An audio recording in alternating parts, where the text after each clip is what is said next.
Hari ini 21 Oktober 2024 resmi sudah Bapak Presiden ke-8 Republik Indonesia Prabowo Subianto melantik para jajaran menteri-menterinya dan wakil menterinya.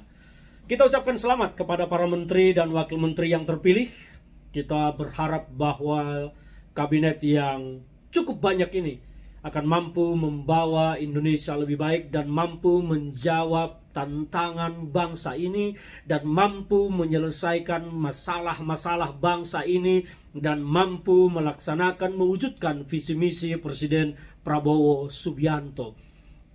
Tadi malam Pak Prabowo Subianto resmi mengumumkan jajaran kabinetnya, jumlahnya cukup banyak dan wakil-wakilnya juga cukup banyak. Kita melihat bahwa dari apa yang telah dilakukan Pak Prabowo saat ini, ada harapan besar dari masyarakat Republik Indonesia yang melihat Indonesia lebih baik karena terlebih telah muak dan bosan selama ini dengan cara-cara Jokowi memimpin bangsa ini, yang telah sangat menginginkan Jokowi segera berlalu berakhir dari pemerintahan, dan rakyat menginginkan melihat sesuatu yang baru. Rakyat berharap sesuatu yang berbeda. Itu yang ada di tengah masyarakat kita. Meskipun hasil survei mengatakan kepuasan masyarakat halah kucuk-kucupret orang jelas, tetapi masyarakat di tengah kita berharap besar kepada Prabowo Subianto, yang saya khawatir nanti jangan sampai harapan masyarakat ini berubah menjadi pesimisme karena saat ini rakyat sedang optimis terhadap pemerintahan Pak Prabowo yang baru. Nah, bagaimana mengemban tanggung jawab sebesar seberat ini dengan segudang masalah yang kita hadapi yang ditinggalkan oleh Joko Widodo, terutama beban tentang hutang kita yang sangat besar. APBN harus menyediakan angka yang cukup besar, sekitar 600 triliun hanya untuk membayar cicilan dan utang APBN kita, membayar utang negara kita. Belum lagi defisit anggaran kita sekitar 600 triliun. Ini bukan persoalan main-main.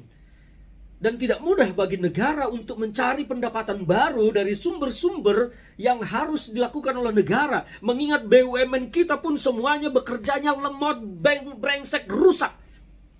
BUMN kita hampir pada bangkrut. Harusnya BUMN ini menghasilkan uang bagi negara. Ternyata BUMN kita malah banyak merugikan negara, selalu PMN, penyertaan modal.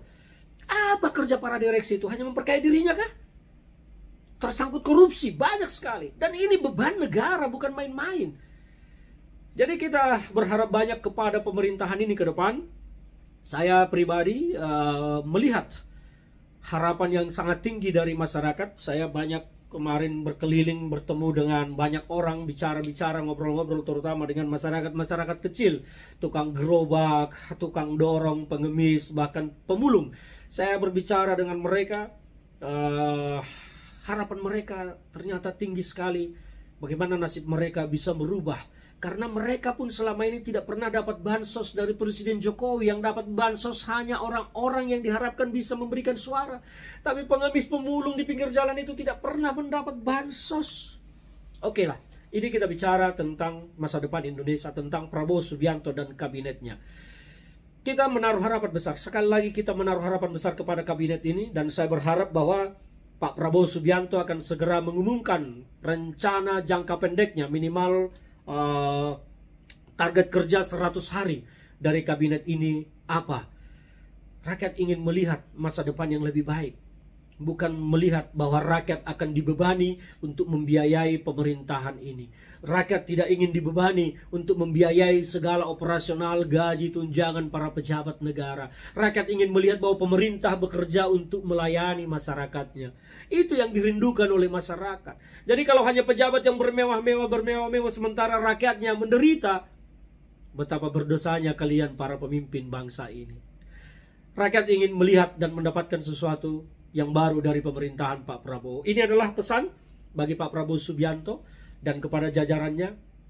Selamat bertugas, selamat bekerja. Kami rakyat akan menunggu apa yang akan Bapak sampaikan kepada kami rakyat ini. Apakah Bapak akan memberikan kelegaan, kelepasan dari beban-beban kami sebagai rakyat, ataukah Bapak justru akan menambah beban kami sebagai rakyat? Kita akan melihat. Selamat bekerja kepada Kabinet Merah Putih. Kita akan terus memantau dan melihat kinerja pemerintahan ini ke depan. Saya belum bisa memberikan kritik apapun.